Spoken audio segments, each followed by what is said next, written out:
O Congresso aprovou hoje um conjunto de regras que tenta adequar o processo de indicação de emendas parlamentares ao orçamento às determinações do Supremo Tribunal Federal. O repórter André Anelli mais uma vez aqui com a gente. Como é que foi essa votação? E o mais importante, atender às determinações do ministro Flávio Dino do STF. André.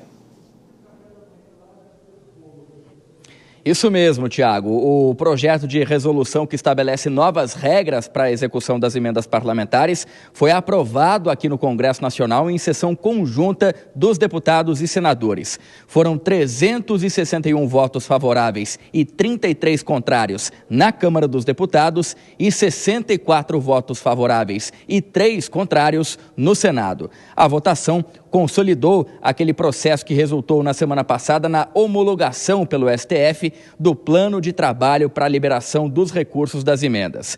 O plano, elaborado em conjunto pelo Executivo e o Legislativo, prevê que todas as indicações de emendas deverão ser aprovadas pelos colegiados e as atas com as obras e projetos contemplados também serão encaminhadas para a Comissão Mista de Orçamento, a CMO, que vai fazer a inclusão no Orçamento Geral da União. O relator do texto, o senador Eduardo Gomes, afirmou que o projeto atende às exigências do Supremo Tribunal Federal em relação à transparência e à rastreabilidade dos recursos.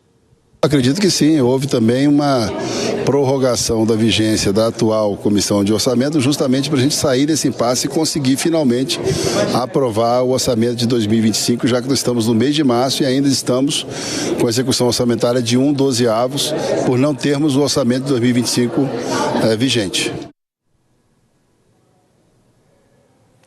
Aqui no Congresso Nacional, o PSOL e o Partido Novo foram contrários às medidas por acreditarem que elas não são suficientes para garantir a transparência e a rastreabilidade nos recursos públicos.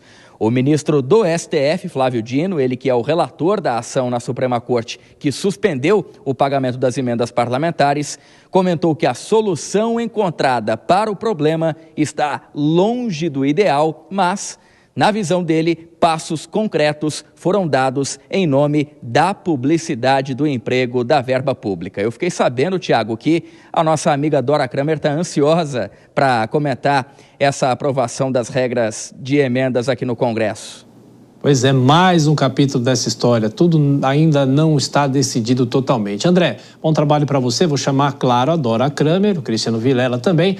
Ô Dora, eu vi hoje até uma referência falando que essa aprovação foi uma aprovação em conjunto pelo Congresso Nacional, que tem referências ou pode se caracterizar o que aconteceu lá atrás, nos episódios dos anões do orçamento, que você cobriu muito bem em Brasília. O fato é o seguinte, Dora, não está nada resolvido. Dizem que os nomes de quem repassa as emendas, esses nomes podem ficar, de uma certa maneira, obscuros. E aí, Dora Kramer? Pois é, né? Olha, houve avanços, claro, porque desde lá de 2022, quando foi declarado inconstitucional o orçamento secreto, ou seja, essa falta de transparência, essa história vem se arrastando. A coisa já foi muito pior. A ação do ministro Flávio Dino, principalmente, realmente provocou avanços. Agora, é impressionante a resistência do Congresso de atender uma exigência total de transparência. Isso é uma exigência constitucional. O ministro Flávio Dino não está inventando nada, ele não acordou de manhã e resolveu inventar isso. Quer dizer, se faz um acordo, se fez aquele acordo pelo qual foi liberado o pagamento das emendas, tudo certo, tudo bonitinho. Aí vai o Congresso, vota um projeto e põe lá um pontinho em que deixa as emendas de comissão fora dessa regra. Ou seja, o líder da bancada assina e você não indica a autoria das emendas. Ora,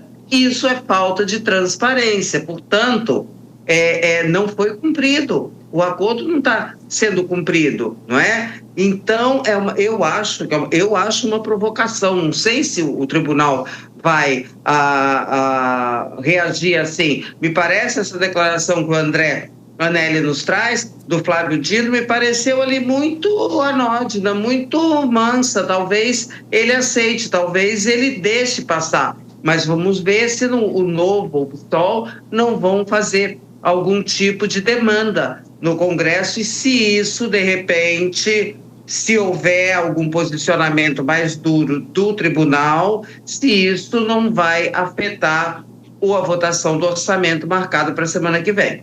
Será que, da forma como essa medida foi aprovada, será que o Supremo deixa para lá? O ministro Flávio Dino pode interpelar de novo os parlamentares?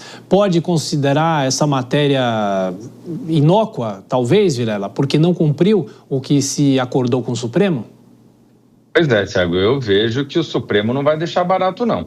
Até porque ficou escancarado, está evidenciado que existe ali um ponto cego, aquilo que o ministro Flávio Dino deixou muito claro, e o Supremo Tribunal Federal como um todo deixou muito claro que não iria tolerar.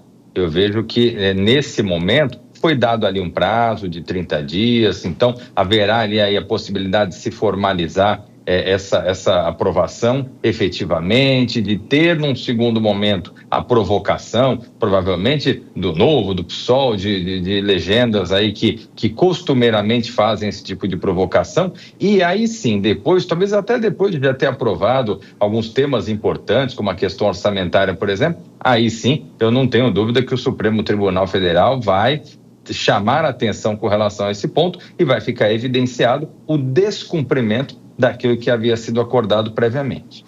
Ô Dória, claro, fazendo um exercício de futurologia aqui, se essa matéria, não sei se já entra em vigor imediatamente ou precisa da sanção da Presidência da República, se ele veta alguns pontos, o Congresso derruba algum veto, e aí abre aquela briga de novo entre o Executivo e o governo, e o Legislativo.